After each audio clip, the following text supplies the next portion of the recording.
नमस्ते आप सभी को।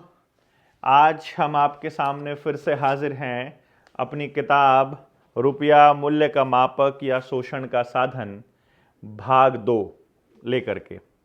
पहले भाग में हमने आपको बताया था कि कैसे हमारे महापुरुषों ने इस आज के रुपये को, किसी ने लफंगा कहा, किसी ने कहा कि ये देश का शोषण कर रहा है, किसी ने कहा कि इससे देश की बर्बादी होना तय है, और इस तरह के तमाम बातें जो हैं वो उनके द्वारा कही गई।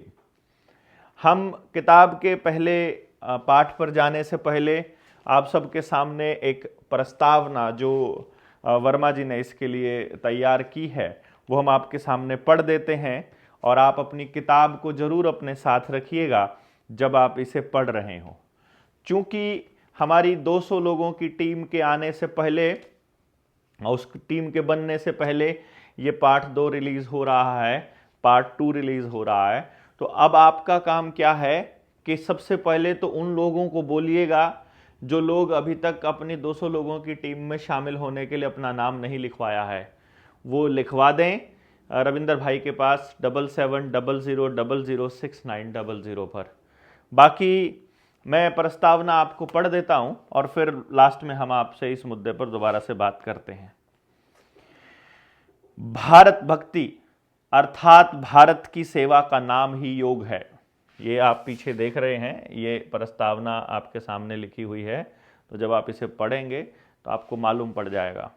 कोई एरर है, कोई गलती है तो वो आपको ईमेल आईडी हमने दी हुई है अपनी किताब के अंदर, उस गलती को आप एक्सप्लेन कर सकते हैं उस ईमेल पर भेज करके, ताकि हम आने वाले एडिशंस में उनको ठीक कर सकें।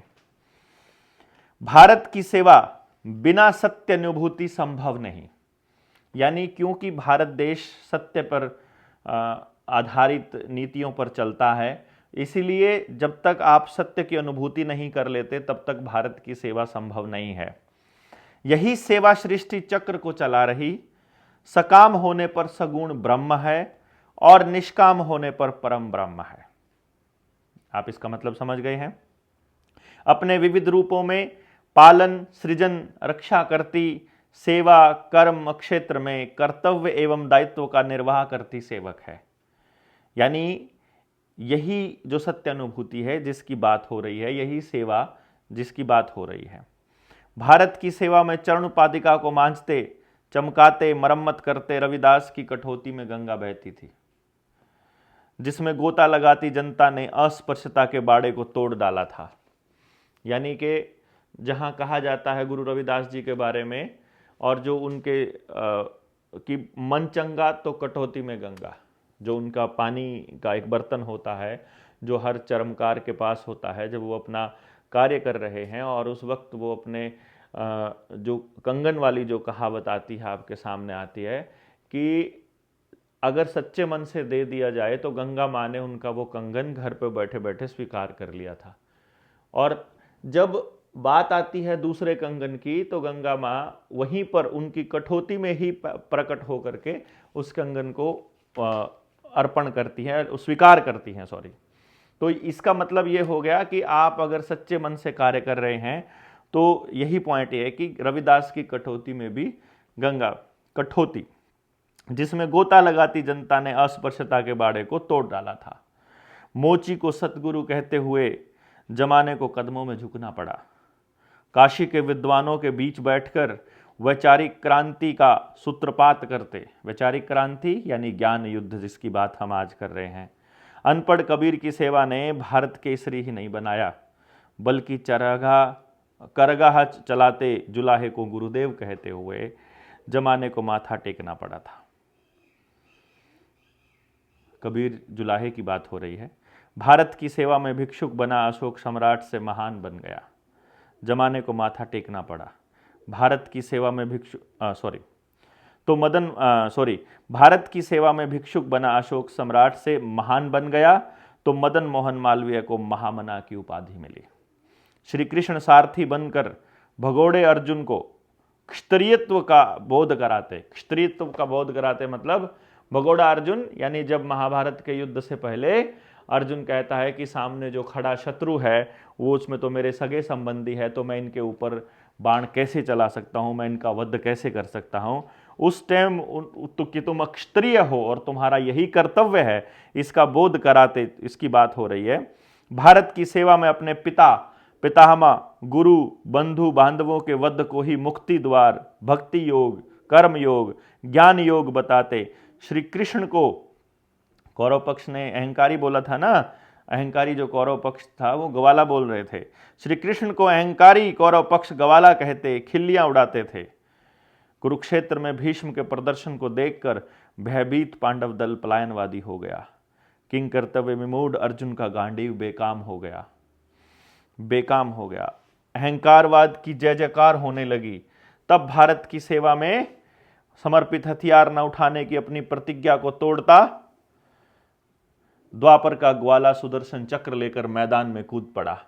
चारों खाने चित्त अहंकारवादियों के सरगना भीष्म को ही नहीं बल्कि जमाने को भी ग्वाले को योगेश्वर श्री कृष्ण कहते हुए माथा टेकना पड़ा था। भारत की संपदा लूटकर, भारत भक्तों का खून पी पी कर अट्टहास भरते अंग्रेजों से लड़ना सूली पर चढ़ने के समान था। यानी कि अगर आप उस वक्त के उनके हंसी देखोगे अगर आप अंग्रेज़ों की, तो उस टाइम पर उनसे लड़ना जो है वो सूली पर चढ़ने के समान था। जैसे आज के टाइम पर आप जाते हो समाज के अंदर, तो आपसे जब लोग कहते हैं कि बात तो तुम ठीक कहते हो लेकिन सरकार बहुत गंदी है, वैसे ही उस वक्त भी बात होती थी क्रांतिकारियों को, जब उनके पूर्वजन, उनके परिजन बोलते थे कि तुम जो कह रहे हो वो बात तो सच्चाई है आज़ादी की, लेकिन अंग्रेज बहुत निर्दयी हैं, ये तुम्हें जिंदा नहीं छोड़ेंगे। तो उस वक्त अगर आज़ादी की कोई बात करता था तो वो सूली पर चढ़ने के समान ही बोला जाता था। उन्हीं अंग्रेजों का दरबार करते तथाकथित नेता आज़ादी की भीख मांग रहे थे। ऐसी बेला में भारत के सेवक खुदीराम बोस, भगत सिंह, उधम सिंह इत्यादि भारत भक्तों ने अपनी समाधि फांसी के फंदे पर लगाई। नेताजी सुभाष चंद्र बोस के आह्वान पर महादानी दधीची की तरह जर्मन से जापान तक समाधि लगाते शहीदों ने स्वाधीनता संग्राम के महायज्ञ में पूर्ण आहुति अपना खून देकर की।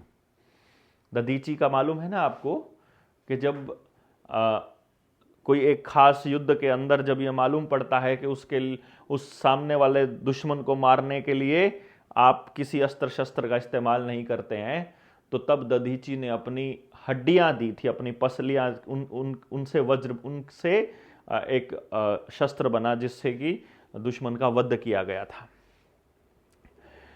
तब अंग्रेज भागे और तथाकथित आज़ादी मिली।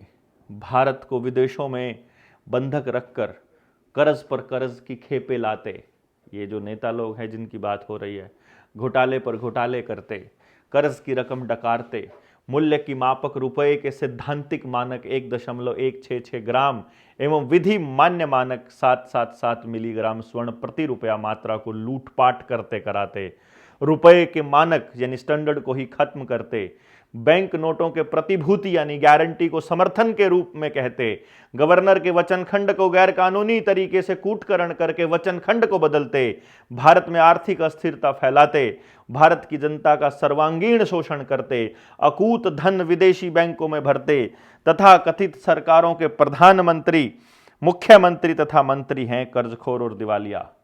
यानी उन्होंने कहा कि ये सारे जो तथाकथित सरकारों के प्रधानमंत्री और मुख्यमंत्री ये हैं कर्जखोर और दिवालिया। आगे बता रहा हूं, ना कि भारत के किसान, मजदूर, व्यापारी, कर्मचारी और जनता।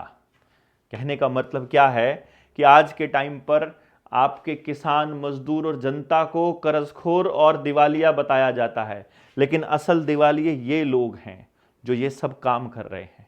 यानी कि आप देखिएगा जो सैद्धांतिक मानक है वो 1.166 ग्राम सोने का, विधि मान्य मानक यानी जो कानूनी रूप से जो अभी स्वीकार्य है, जो अभी तक वैलिड है, वो 777 मिलीग्राम स्वर्ण प्रति रुपया मात्रा। अभी इसको हम आगे आएंगे, जब ये किताब आएगी तो आपको एक एक चीज की कहां पर ये लिखा है, किस तरह, कौन सा दस्तावेज है जो ये साबित करता है, वो हम बताएंगे। तो वो कहते हैं वो डिफॉल्टर हैं, ना कि भारत के किसान, मजदूर, व्यापार, कर्मचारी। उनकी भ्रष्ट व्यवस्था में दिवालिया हो गई सारी योजनाएं, परियोजनाएं बहुराष्ट्रीय कंपनियों के हवाले चली गई। इस तरह भ्रष्ट नेताओं ने भारत को कर्ज के भंवर जाल में फंसाकर अपने छल कपट धोखे को पूंजी निवेश के बहाने, यानी जितनी भी ये इन्वेस्टमेंट है इसका बहाना है वहां भेजने का, पूंजी निवेश के बहाने छिपाते हुए देश को पुनः गुलामी में झोंक रहे हैं। इससे सिद्ध होता है यह भ्रष्ट नेता बहुराष्ट्रीय कंपनियों और बैंकों के एजेंट हैं। आप इसको समझ गए मेरे ख्याल से, जो अवैध रुपए के बदले कर्जदारों के वैध संपत्तियों की जब्ती, गिरफ्तारी और नीलामी कर रहे हैं, वास्तव में संविधान का गला घोंट रहे हैं। सच कहूं तो कर्जदारों की गिरफ्तारी असल में अपहरण है और नीलामी हल्ला बोल डकैती समान राष्ट्रीय महाअपराध है। यानी कि जो ये नीलामी है ये डकैती जैसी, ये डकैती समान राष्ट्रीय महाअपराध है, देशद्रोह, जिसे करने वाले करवाने वाले राष्ट्रीय महाअपराधी यानी राष्ट्रद्रोही हैं।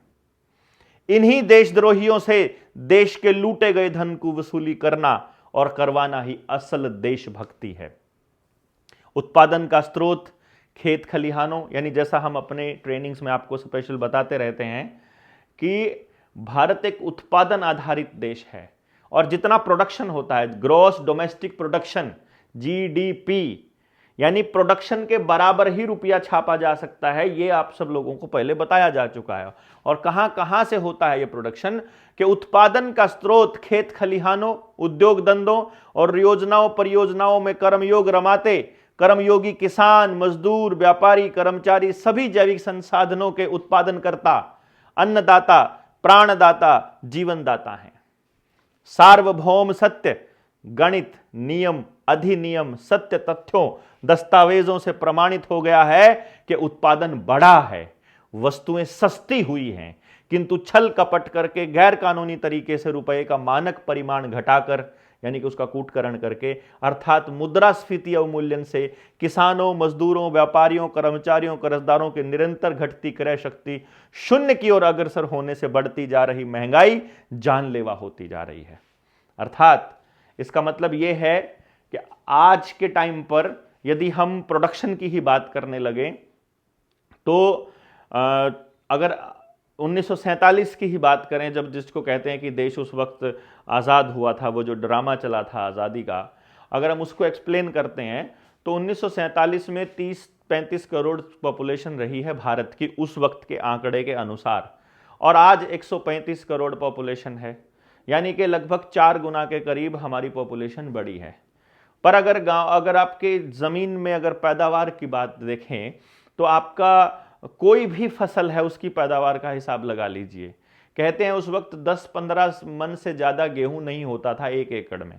10-15 मन गेहूं का मतलब होता है लगभग 6 से लेकर 15 मन गेहूं 6 क्विंटल गेहूं होता है, और आज एक एकड़ में 50-50 क्विंटल 60-60 क्विंटल गेहूं हो रहा है, यानी 10 गुना। अर्थात जनसंख्या बढ़ी है 4 गुना और उत्पादन बढ़ा है 10 गुना। यही लगभग हर चीज के उत्पादन में है। अर्थात उत्पादन बढ़ा है तो महंगाई घटनी चाहिए थी, चीजें सुलभ उपलब्ध होनी चाहिए थी, लेकिन हो रहा है एकदम से उल्टा। और इस तरह से जो चीजें सस्ती हुई हैं उससे भारत के जो किसान है, मतलब उसकी जो क्रय शक्ति है वो लगातार घटती जा रही है कर्जदारों की, और उनकी पूंजी बढ़ती जा रही है। असल कर्मयोगी भी नंगे और भूखे होकर आत्महत्या करने पर मजबूर हैं, जिसको हम किसान कहते हैं, एवं घुट घुट कर दम तोड़ते जा रहे हैं, और उनका खून पी पी कर ये अपराधी राष्ट्रद्रोही अरबपति से पदमपति होते जा रहे हैं। पदमपति समझ रहे हैं, मतलब अरब खरब और फिर नील पदम शंख पदमपति। हे कर्मयोगी, तुम्हारे कोटि कोटि हाथ जो पालनहार सृजनहार हैं, अवैध रुपया और डॉलर के धनात्मक शोषण से तुम्हें रोजी रोटी नहीं दे सके तो क्या जनता के खून पसीने की गाढ़ी कमाई को चूस चूस कर पानी की तरफ बहा रही कार्यपालिका विधायक और तथाकथित अवतारों के छू मंतर से क्या रोजी रोटी मिल जाएगी?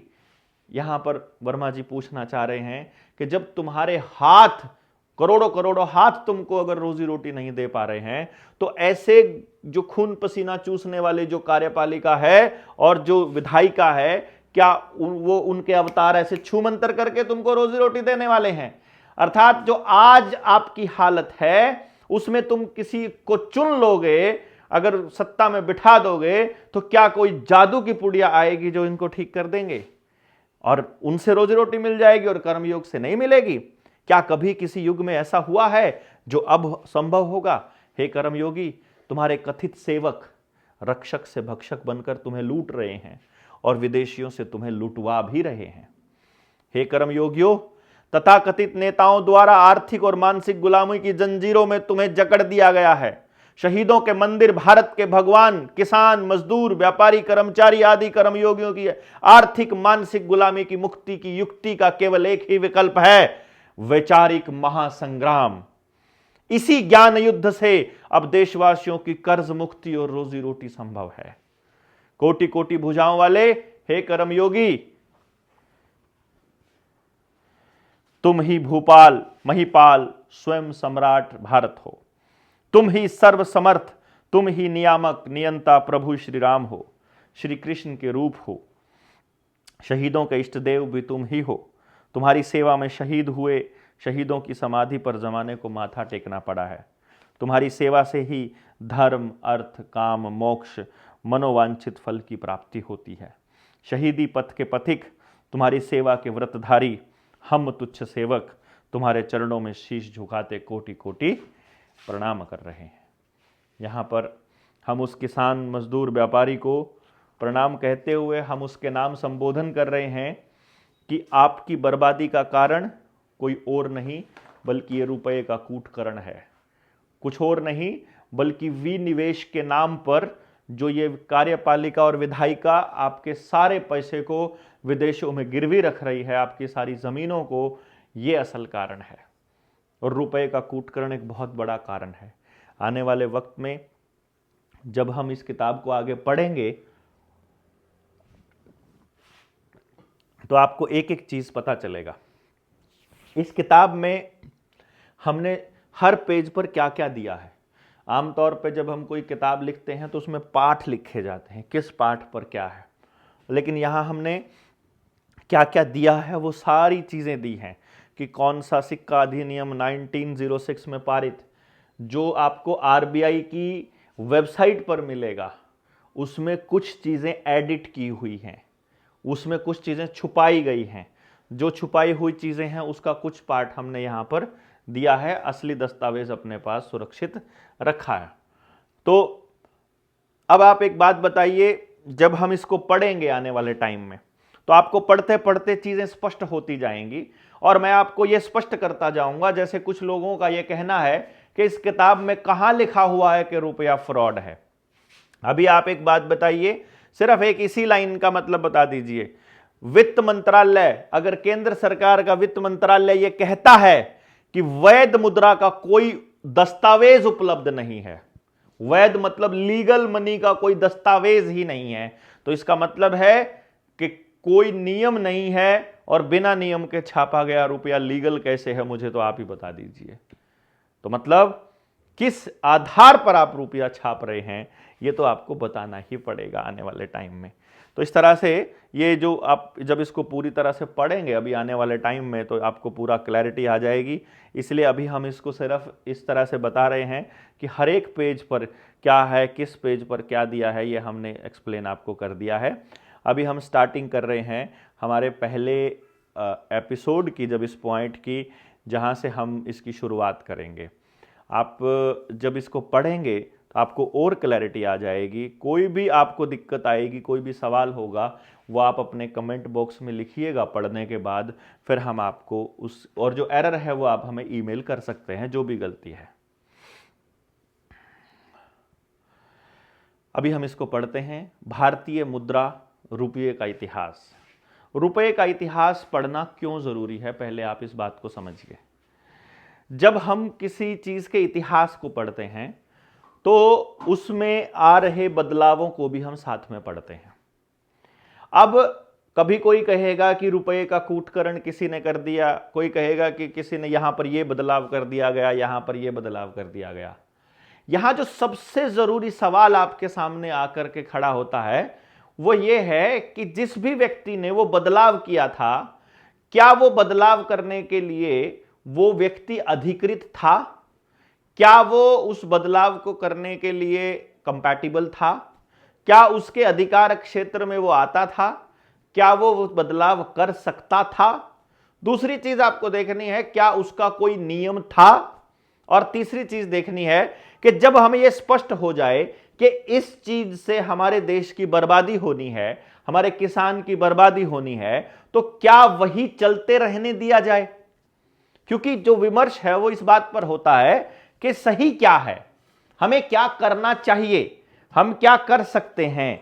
और जब तक इस बात पर विमर्श ही नहीं होगा कि गलत क्या हुआ था और अभी क्या गलत है, तब तक तो यह बात बनेगी नहीं कि चीजें ठीक कैसे हों।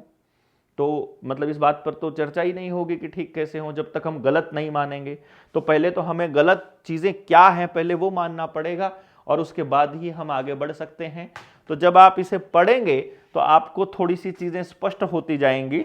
तो मैं आज आपके सामने कुछ पार्ट बोल देता हूं ताकि आपको मालूम पड़े कि अगले पार्ट से हम बहुत स्पष्ट, क्योंकि अब तो हम किताब पर आ गए हैं, तो एक एक करके जब एक एक पार्ट जब पूरा होगा तो हमें क्लैरिटी आएगी। भारत की आर्थिक दुर्दशा, भारतीय रुपए की गिरती क्रय शक्ति, मुद्रा संकट, कर्ज के जाल में फंसकर किसानों द्वारा की जा रही आत्महत्या ने बहुत सारे प्रश्न खड़े कर दिए हैं, जिसके समाधान हेतु प्रार्थी मतलब घनश्याम वर्मा जी ने, हम यहां लेखक लिखेंगे आने वाली किताब के अंदर, लेखक ने सूचना का अधिकार अधिनियम 2005 के अंतर्गत भारत सरकार के प्रधानमंत्री, वित्त मंत्री, भारतीय रिजर्व बैंक आदि से भारतीय मुद्रा रुपया एवं विदेशी मुद्रा डॉलर, पाउंड से संबंधित प्रश्न किए, जिसके उत्तरों से संतुष्ट न होने पर स्वयं उत्तर खोजने में लग गया, ढूंढने में लग गया। बहुत सारे दस्तावेजों से, जिनमें रुपए की वैध निविदा, यानी निविदा टेंडर, यानी कि जिसमें लीगल टेंडर के बारे में पता चले, देश और दुनिया के बहुत सारे अर्थशास्त्रियों द्वारा रुपए से संबंधित खोज तथा उनके विचारों से ऐसा प्रतीत होता है कि सैकड़ों वर्षों से भारत को अवैध मुद्रा रुपए के द्वारा शोषण किया गया, शोषण किया जा रहा है और आगे भी शोषण किया जाता रहेगा। यानी जब घनश्याम वर्मा जी को वित्त मंत्रालय ने सही जवाब नहीं दिए, आरबीआई ने सही जवाब नहीं दिए, तो यह खोजना चालू किया कि हमारा शोषण कहां से हो रहा है। तो पता चला कि उन सब से कि असल में जो अवैध रुपया देश के अंदर चल रहा है वही शोषण का असली कारण है। आज मैं और गौरव भाई बात कर रहे थे और बात करते करते हमारे सामने एक सवाल आया कि हमें रुपए वाले मसले को पहले उठाना चाहिए था या पेरेंटिंग वाले विषय को पहले उठाना चाहिए था।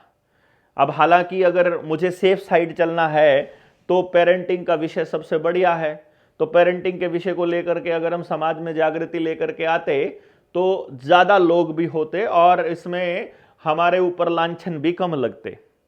लेकिन हमें एक बात का पता था, जब मैंने गौरव को ये बताया कि पेरेंटिंग वाले में सॉफ्ट पेरेंट्स आ जाएंगे, रुपए वाले में वो आदमी भी हमें निकल के आएंगे समाज में जो लड़ सकते हैं, जो लड़ रहे हैं, या जिनके पास खोने के लिए कुछ नहीं है, उनका तो सब कुछ दांव पर लगा हुआ है और वो ऑलरेडी उनका तो सब कुछ जा रहा है। यानी कि आज मुझे एक मिले थे, आवेदन लगाने के लिए कोई हमसे मिलने के लिए आया हुआ था, तो मैंने उनसे पूछा था कि भाई जी आप पे कर सकते हो ना, तो पे कर दीजिए, फिर आपको आवेदन नहीं लगाना चाहिए, क्योंकि आवेदन उन्हीं को लगाना चाहिए जो लड़ सकते हैं, जो अपने दम पर खड़े होकर लड़ सकते हैं। जो हमें सोचते हैं कि भाई लगा दिया आवेदन तब सब कुछ ये संभालेंगे, वो नहीं होगा। आपकी लड़ाई आप ही को लड़नी पड़ेगी। डे वन से, पहले दिन से हम ये कह रहे हैं कि दस्तावेज हम लोग आपको प्रोवाइड कराएंगे और जितना दस्तावेज आपको दे दिया गया है, इसी दस्तावेज का आप केवल संवैधानिक जवाब ले लीजिए, आपकी मुक्ति हो जाएगी। लेकिन आप उधर से जवाब नहीं मांगेंगे, कुछ लोग हमसे जवाब मांगेंगे, उस पर तो हम बाद में चर्चा करेंगे। फिलहाल मैं आपको इसलिए बता रहा हूं कि ये जो शोषण है, जितनी भी गरीबी है, जितनी भूखमरी है, जितनी बेरोजगारी है, उसका एकमात्र कारण अगर कोई है, मूल में अगर जब आप सारी चीजों के घूम करके आओगे, तो वो है रुपए का कूटकरण या अवैध रुपए का देश में चलना। तो ये अवैध रुपया कैसे है इसको हम आगे बताएंगे। इस अवैध मुद्रा रुपया के शोषण ने हमारे संविधान की मूल अवधारणा, हम नागरिकों के संवैधानिक मूल अधिकारों एवं संविधान की धारा 21 जो जीने का अधिकार देती है, उन सभी को खत्म कर दिया है। यानी हमारी जो संविधान की मूल अवधारणा क्या है कि हमारे मूल अधिकार बचे रहें। उसमें धारा 21 हमको जीने का अधिकार देती है कि हम जीने का अधिकार हमको है किसी भी व्यक्ति को अपने तरीके से, और वो उसको खत्म कर देती है।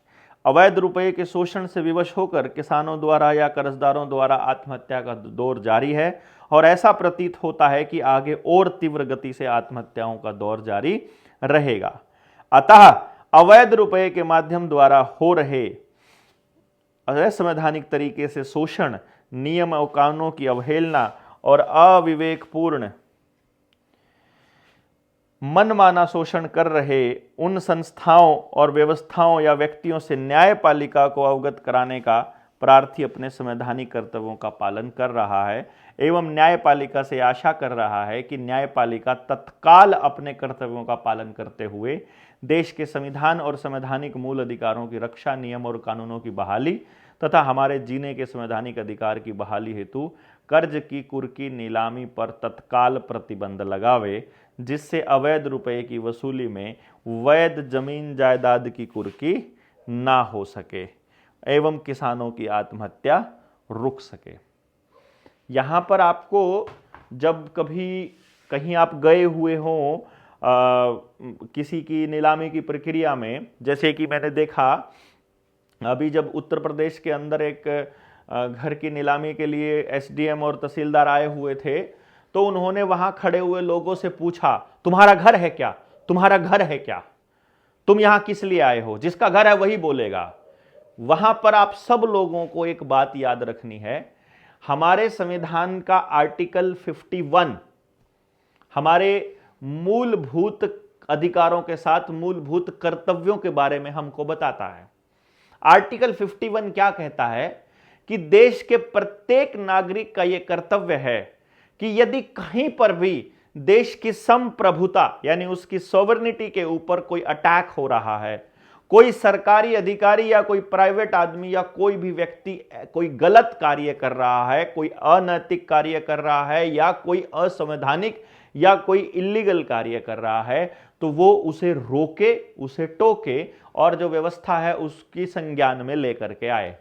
तो हम अपने आर्टिकल 51 की अवपालना में, यानी कि हमें भारत का संविधान ये इजाजत देता है, हमें ये अधिकार देता है कि हम हर उस गलत चीज के खिलाफ बोल सकते हैं, चाहे वो हमारे साथ ना हो रही हो। यानी किसी और के साथ भी अगर कोई गलत कर रहा है तो हम टोक सकते हैं। ये आर्टिकल 51 कॉन्स्टिट्यूशन का हमको अधिकार देता है। ये हमारा फंडामेंटल ड्यूटी में आता है, यानी हमारे मौलिक कर्तव्य की बात आती है कि हमको अपने देश में हो रही गलत चीजों के खिलाफ आवाज उठाने का अधिकार है। तो इसलिए कभी भी आपको अगर कोई ऐसा व्यक्ति कहता है कि तुम क्या कर रहे हो, तो उसी टाइम आर्टिकल 51 का उनको हवाला देना है और उनको बोलना है कि मैं इस देश का नागरिक हूं और इस देश का नागरिक होने के नाते मुझे इस संविधान ये अधिकार देता है कि मैं कहीं भी गलत हो रहा हो उसके खिलाफ आवाज उठाऊं,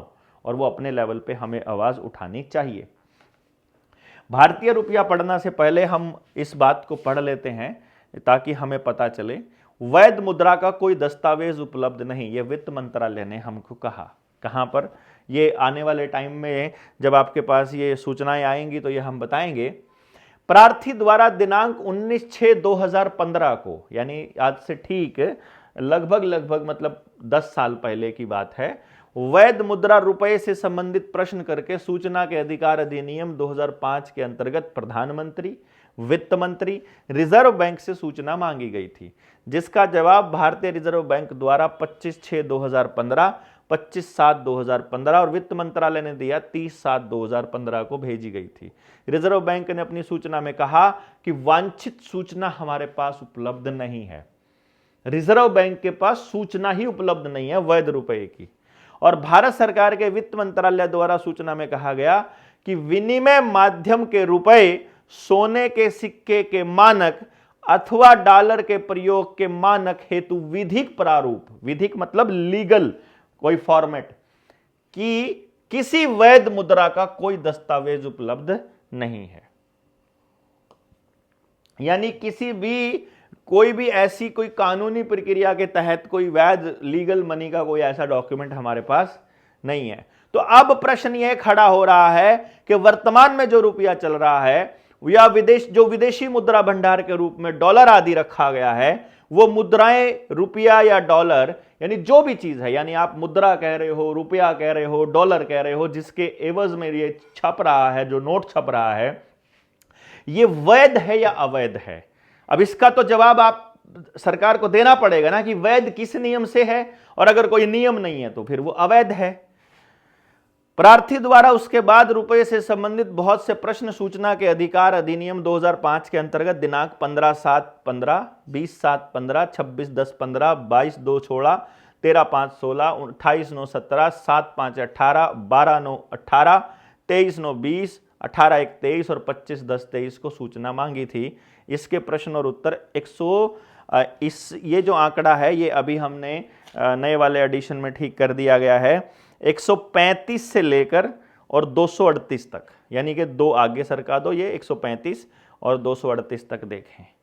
यानी कि अभी जो हमारे पास सूचना है कि अभी हमारा वित्त मंत्रालय और आरबीआई और भारत सरकार ये कह रही है हमारे पास वैध रुपए का कोई दस्तावेज उपलब्ध नहीं है। अब जब उनके पास तो वैध रुपए का कोई दस्तावेज उपलब्ध नहीं है, तो अब ये वैध रुपए का दस्तावेज तो फिर हमें ढूंढ करके लाना पड़ेगा कि भाई असली रुपया क्या है।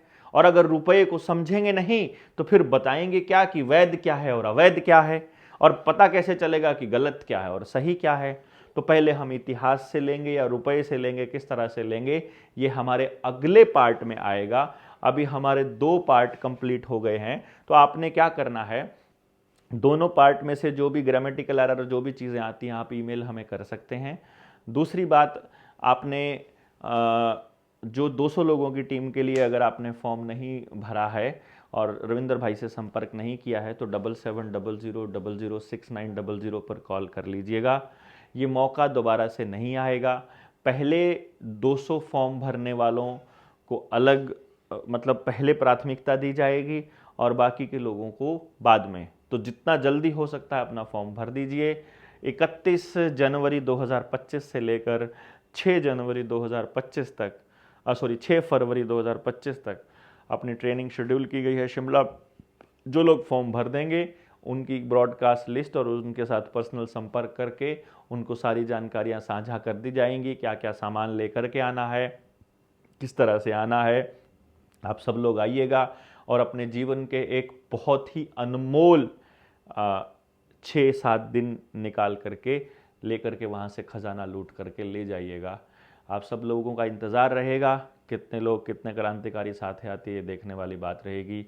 आप सब लोग इस किताब को पढ़ते रहिए। जिस भी भाई को ये किताब लेनी है 7696627656 पर भी मैसेज कर सकते हैं, 9518170000 पर भी मैसेज कर सकते हैं, व्हाट्सएप सॉरी।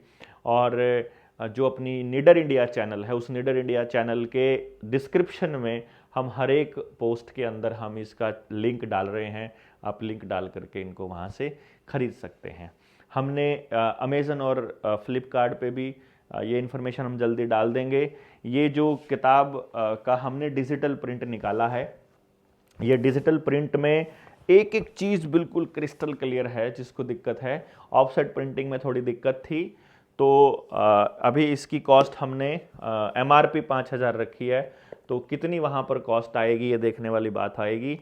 तो जिस भी भाई को ये लेना होगा, बेसिकली ये किताब की कीमत नहीं है, ये एक तरह से आपका हमें दिया गया एक समर्थन मूल्य, सहयोग राशि है, जिसको आप हमें देते रहना पड़ेगा ताकि हमारा ये अभियान चल सके। अब हमें बहुत ज़्यादा सहयोग की ज़रूरत पड़ेगी क्योंकि 200 लोगों की टीम हम प्लान कर रहे हैं पूरे हरियाणा भर में पहले नंबर पर पहले हरियाणा में हम लोग उतारें और फिर दूसरे स्टेट्स के अंदर इन टीमों के माध्यम से हर गांव तक जाने की कोशिश करें।